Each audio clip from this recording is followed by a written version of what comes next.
हो बतिया बुझ का बुझी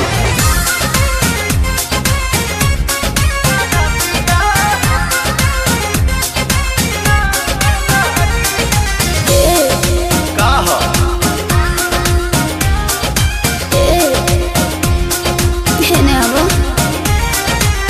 बैठलो सादावा से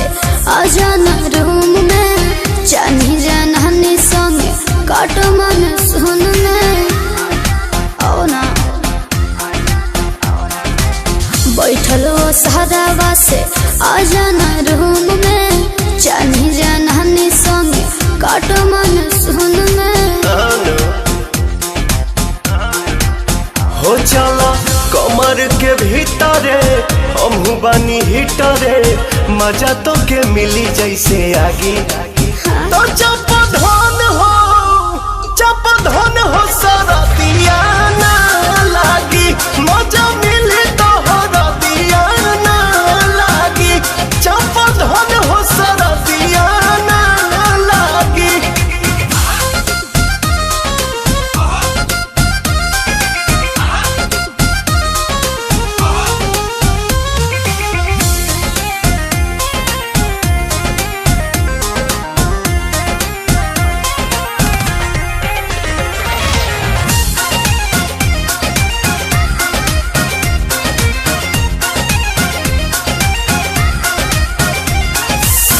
अब भगा दो जरैया के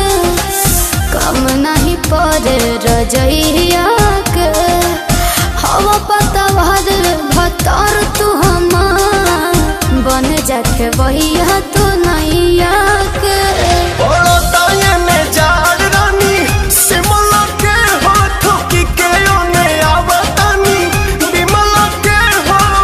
सजल व्यंजन करे द मनोरंजन मनवा भइल बा हमरो बागी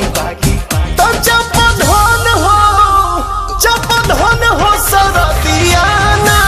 लागी मजा मिली तो हरा दिया ना लागी जब धन हो सारा दिया ना लागी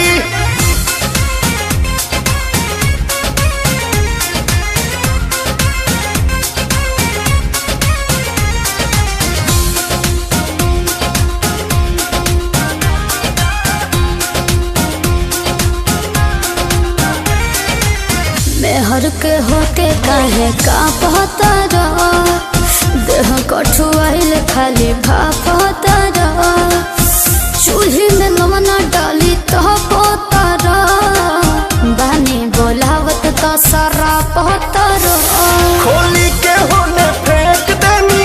इनरिया जानू पलंगिए पहोइयो जे दिनरिया जानू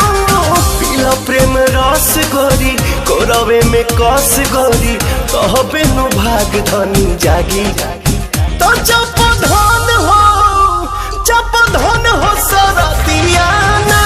लागी मजा मिली तो हरा दिया ना लागी जब धन हो सारा दिया ना लागी शरत के दवाई तो मर्दे न होला।